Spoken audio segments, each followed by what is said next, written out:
हरे कृष्णा। वैशाख मास के शुक्ल पक्ष की तृतीया तिथि को ही अक्षय तृतीया कहा जाता है और हिंदू पंचांग के अनुसार हर साल वैशाख मास के शुक्ल पक्ष की तृतीया तिथि को अक्षय तृतीया का पर्व धूमधाम से भी मनाया जाता है।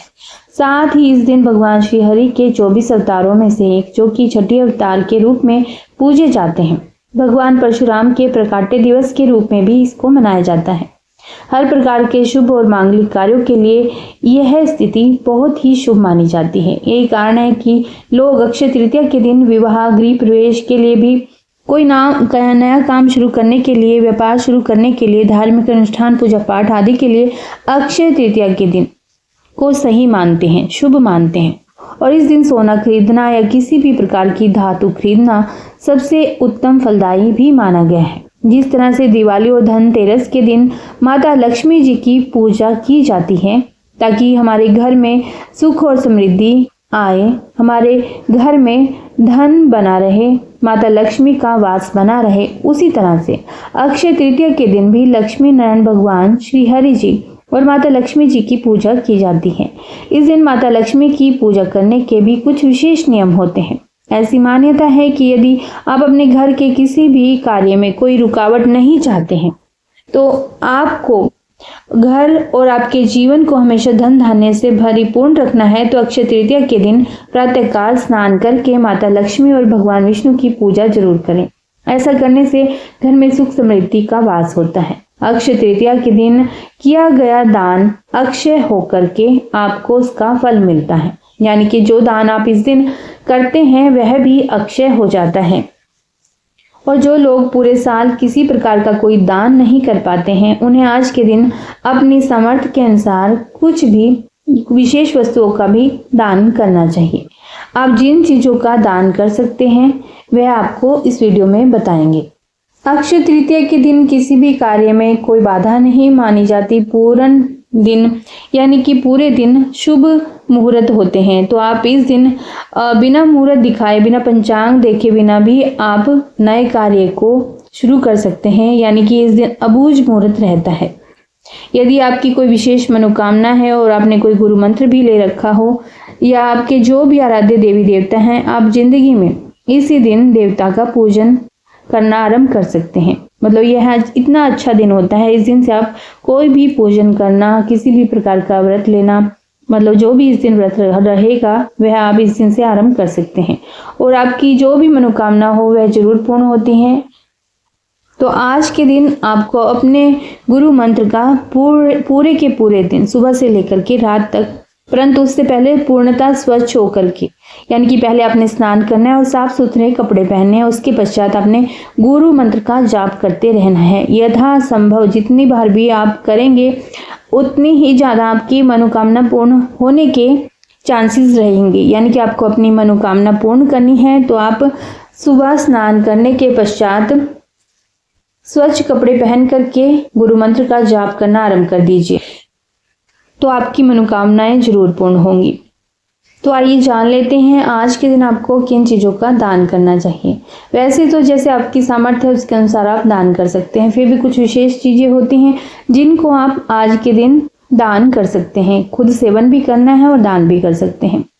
जैसे कि जौ का दान हो गया, इस दिन आप जौ का सेवन भी कर सकते हैं और जौ का दान भी जरूर करें। किसी योग्य व्यक्ति को दान जरूर करें और किसी निर्धन व्यक्ति को भी इसे आप दे सकते हैं। इस दिन किए गए दान का अक्षय पुण्य प्राप्त होता है।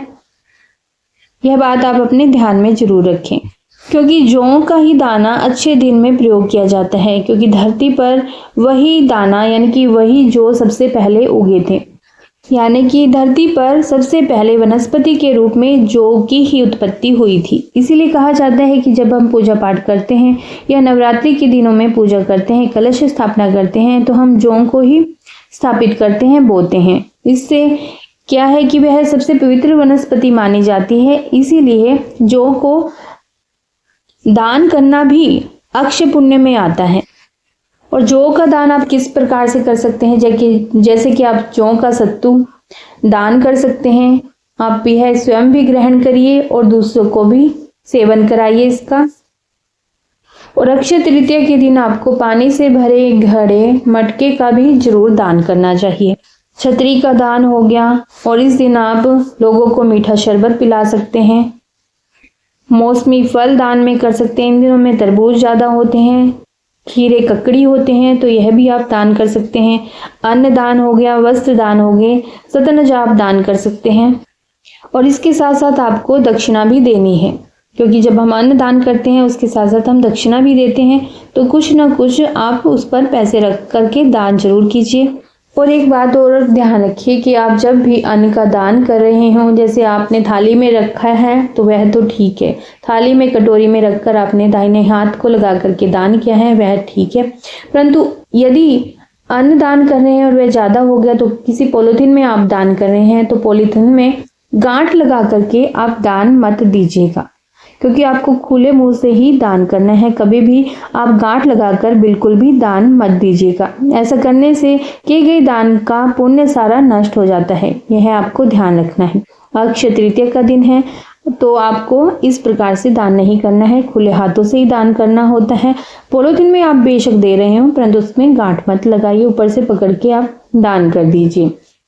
अक्षय तृतीया का दिन सोना चांदी खरीदने के लिए या फिर अन्य धातु खरीदने के लिए भी बहुत ही शुभ माना जाता है, लेकिन बहुत कम लोग जानते होंगे कि इससे यदि चाहें तो वो माता लक्ष्मी के स्थायी वास को आपके घर में भी बना सकते हैं। यानी कि यदि आपको आर्थिक परेशानी आपको आ रही है तो आज के दिन आप नई झाड़ू खरीद कर घर में जरूर लेकर के आएँ। जिस तरह से धनतेरस के दिन, दिवाली के दिन आप नई झाड़ू खरीद करके लाते हैं, उसी तरह से अक्षय तृतीया के दिन भी आप के लिए नई झाड़ू खरीदना बहुत ही शुभ होगा।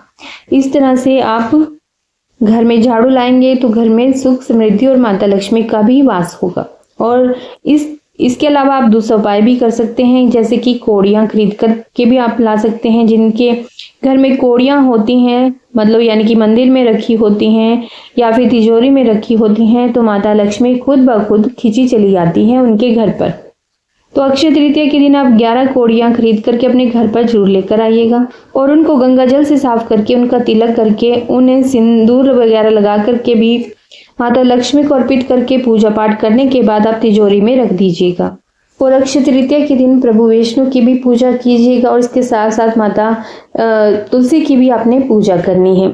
और प्रभु विष्णु को आप जो भी भोग लगाएं, माता तुलसी जो भी आप भोग लगाएं उसमें तुलसी दल का प्रयोग अवश्य ही कीजिएगा। तो आपको पहले भी बताया है कि बिना पंचांग के, बिना किसी शुभ मुहूर्त को देखे हुए आज आप कोई भी कार्य आरंभ करना चाहते हैं वह भी करिए। और शिक्षा से जुड़ी हुई या फिर अपने बिजनेस से जुड़ा हुआ कोई भी कार्य आप करना चाहते हैं, कला क्षेत्र से जुड़ा हुआ है, वह भी आप इस दिन आरंभ कर सकते हैं, नई शुरुआत कर सकते हैं। आप जीवन की नई शुरुआत करना चाहते हैं तो वो भी आप आज के दिन कर सकते हैं। पूर्ण प्रसन्न मन से, पूर्ण श्रद्धा के साथ किसी भी कार्य को आप शुभारंभ इस दिन आप कर सकते हैं। भगवान करे आपकी मनोकामनाएं पूर्ण हो और जैसी भी आपकी कामना हो भगवान श्री हरि और माता लक्ष्मी उसे जरूर पूरी करें। इसी मनोकामना के साथ ओम नमो भगवते वासुदेवाय। हरे कृष्णा हरे राधे।